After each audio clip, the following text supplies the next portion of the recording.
Well, Puddles and I are here in Tampa Bay, Florida. We've come to speak with my good friend. It's been a long time. Far too long. Harold Van Schaik, bass trombonist with the Florida Orchestra since 1993. Yes. 20 years. Yeah. Wow. Yeah, 20 years this September. And prior to that, you were 4 years in Honolulu. Yes. Have you thought about a colder climate? I've thought about it, and but it hasn't seemed to be in the cards so far. So we're, went to school in Chicago and Rochester, so I guess this is payback. Good, good. Harold and I, back in the day, were in school together, and boy, we played excerpts till all hours of the day and night. We had a great time playing excerpts together. Serious structural damage that the building still hasn't recovered from. That's right. Lots of shoes, lots of excerpts. Yeah. It was a really good time. Many low frequencies. So, but also you've played in or with the Chicago Symphony and Dallas Symphony, LA Phil, Kansas City Symphony, and also on the jazz side, Duke Ellington Band, and as I'm remembering, the Tommy Dorsey Band. Yeah. So had chance to do all of those from time to time. So it's been a lot of fun. It's sort of got to do a lot of things, a lot of different places. And to all my students who I have ever talked about, there was this guy back in school who would practice 10 hours a day. 10 hours of lip time. I don't know how he did it. I'm just numb from here up, I think. That's. But went to Northwestern, and then got for your bachelor's, and then Eastman for your master's. And then prior to Northwestern, though, you did some coursework at North Texas State. Yeah, I started my undergrad there. Yeah. As a jazz major on a football scholarship. That's right, and you were actually recruited. Yeah, I mean, you were recruited as a football player out of high school, right? Yeah. So by North Texas? Yep. Yeah. I forgot about that part. You might be able to tell that Harold is somewhat taller than me, even though he's trying to slouch for my benefit. Getting in the frame here. Well, now you also studied with Jake for I think a couple of dozen lessons, right? Yeah, probably a couple dozen spread out over, from 83 to probably about 96, thereabouts. 96, yeah. Okay. Do you remember your first lesson? I do. What was that about? That was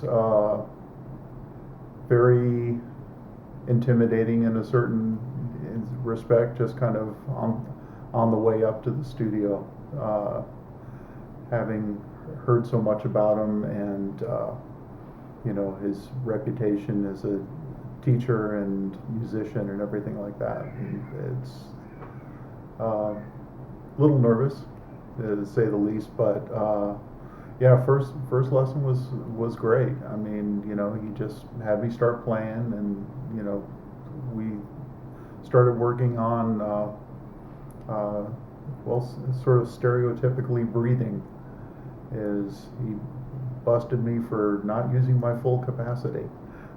So even though you have a lot of air, and you had a lot of air, you were underusing your air, underutilizing your air supply. Yeah.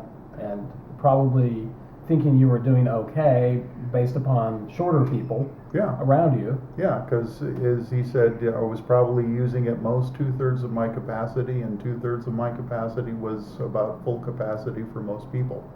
So you were playing long into your breath. Yeah, I could get away with it, but.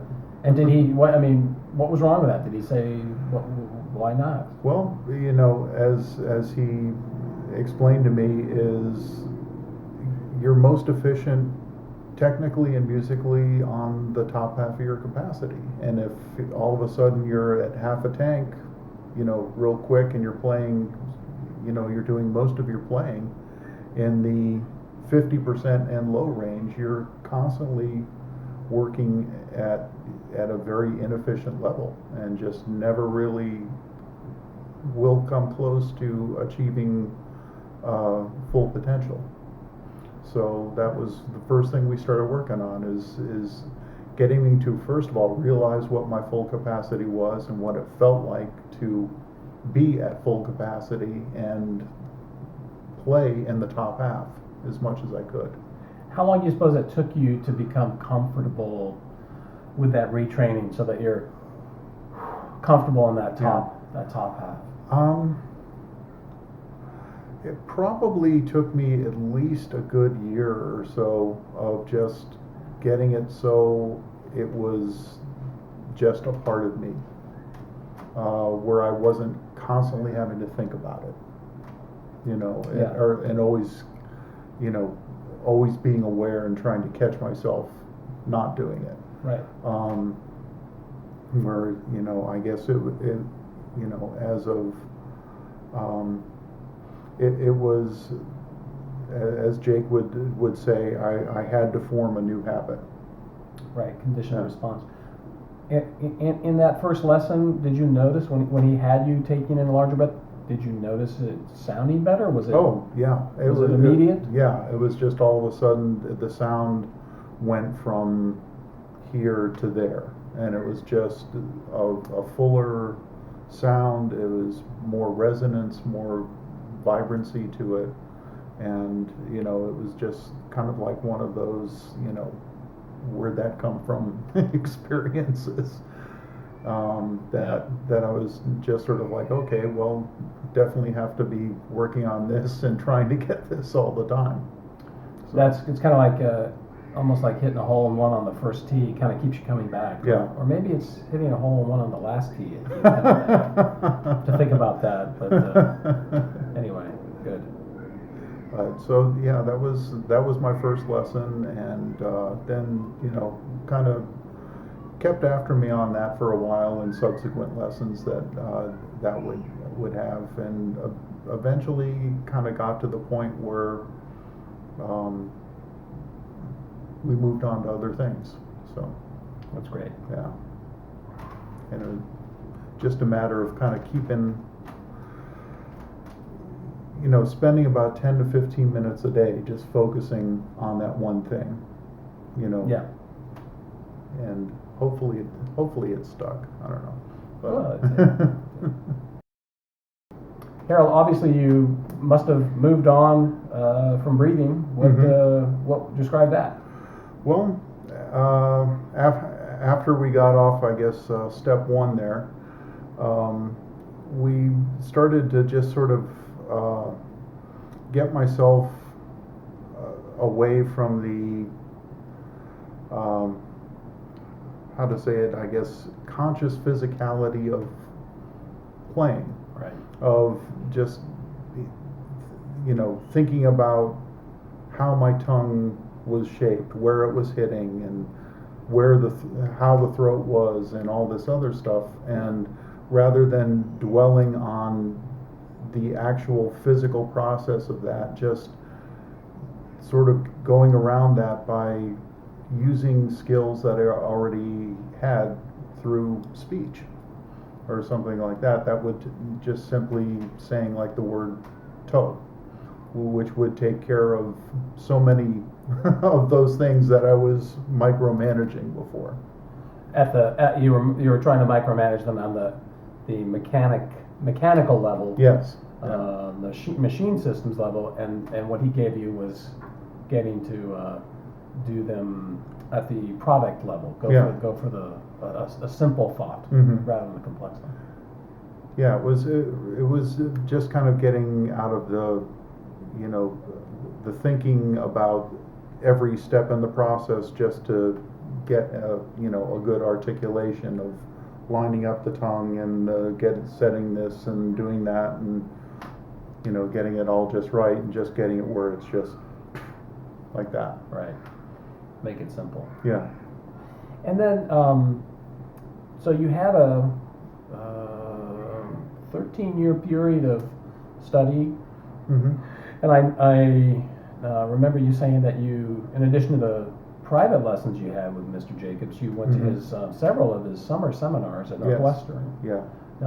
Did you notice any change in his teaching style, or was it the same, or what was it?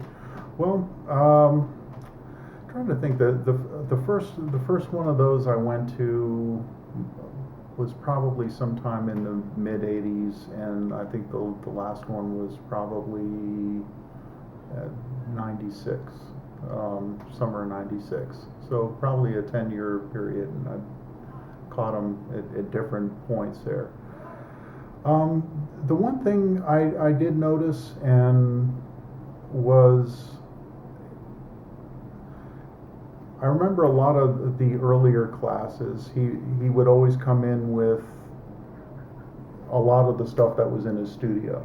The gadgets. Yeah, the thin man, and the with the flip chart of the anatomy and all that other stuff, and things with various tubes and balls and liquid and meters and all kinds of other stuff there. And it was, and you go up there, someone would play for him, and he'd have them, blow the bubble up or the ball up or something like that, and keep it at the top.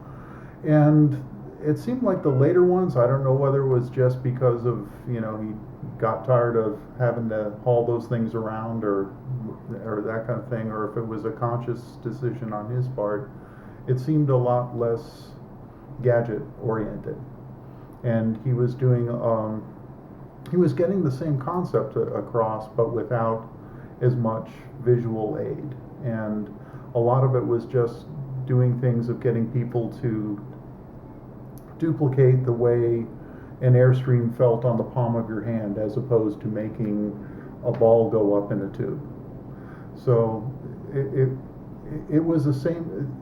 He was expressing the similar concept and getting people to do the similar process, but through a different means. Why do you suppose that he made that change? Well, there's quite possibly, I think, a lot of people maybe got a little confused about, maybe that's what he was all about, was just kind of the toys. And that it was, I guess it was maybe around the late '80s, early '90s or thereabouts, you started to be able to buy a lot of those things, the Sparadynes and all the stuff like that. You could order them through Hickey's, you could get them through Woodwind, Brasswind, and all this other stuff, and people were just sort of buying them. Yeah, Spoilers and the breath builders. And rather than a means to an end, they were sort of becoming the end themselves. They became the focus. Yeah. Yeah. Like, you'd have to sit there and, they had instructions with them that, you make the ball go up, and people be sitting there, blowing on things and holding balls up, rather, as if that was. And those were the medical instructions. Yeah, yeah. And that was the instructions that came from the company, the medical company that produced these items. Yeah, It didn't have anything to do with music making at all. Right, which is great if you're, getting out of chest surgery or something like that and trying to rebuild the muscles and everything. But for brass playing, it probably wasn't the most ideal approach to using those things. So it sounds like what you're saying is that he sensed that his legacy was beginning to be reinforced as the breath guy, and maybe even further as the gadget guy, and not the music guy, the song guy.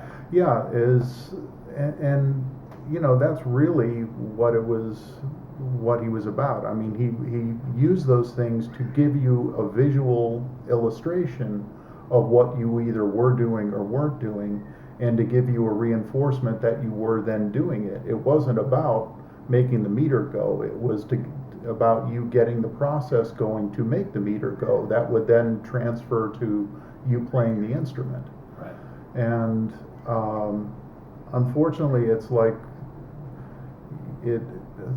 I think some people just may have gotten confused and thought it was all about the meter.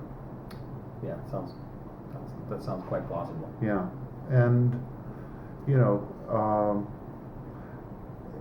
and I think some of his later classes, he got more into, the wind and song concept, of getting a clear visualization in your mind of what you wanted to do musically and sound-wise, Yeah. you know, before and as you were doing it.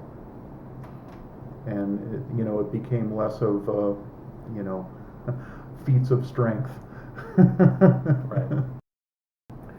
Harold, is there do you have a particular I don't know, lesson moment that stands out?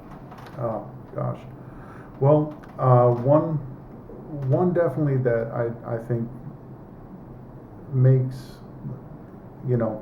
was a real impression on me, and one that I think probably reenacted many times in lessons that I've given other people, is one where it was still, back in the early days of my studies with him, when we were kind of working through the physicality and getting away from that and becoming more proactive about playing the instrument and less reactive, and letting this drive the truck more. And he had me doing some of the little short etudes at the beginning of the Ardennes thing, just the little half note, quarter note exercise things. But he had me going back and forth between playing the horn, buzzing the mouthpiece, and singing it, using the syllable that I wanted to use to articulate. And he just would, in the middle of a phrase or middle of a note, sometime like that, he would just yell out, "Buzz, play, sing," and I'd be going back and forth between buzzing, playing, singing, whatever it was, that by the time I got done with the etude, I didn't know which of them I was doing. It was just a single process that was coming from here to, whether it was here or on the mouthpiece and on the horn. But I had completely lost a sense of consciousness of which one of those I was doing. Mm-hmm. And it was just becoming the message from the brain that was taking over. That's a really great object lesson, I think. I mean, what a great technique. Yeah. That yeah. he developed. And it's something that, I still do today, and, use it to illustrate the point to students and have them do it too. Yeah, the message, the song is the main thing, not this is just a piece of meat. Yeah. It doesn't matter. Yeah. Just a piece of flesh. Yeah, and just, not worrying so much about, the thing in front of you. Right. And all that you're having, the physical processes you're having to go through just to, having the product conceptualized there and being able to send that message. Yeah.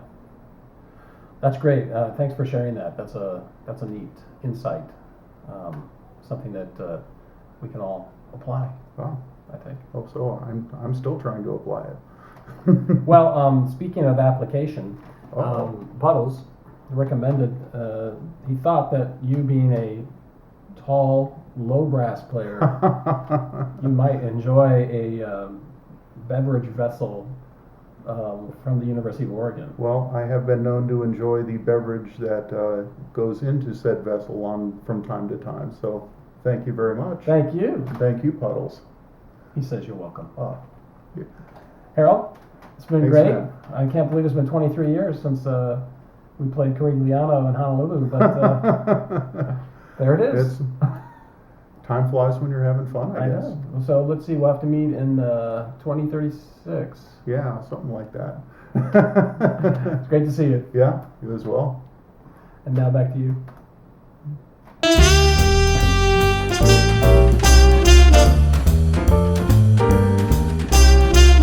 Harold, what did you, so Harold, what,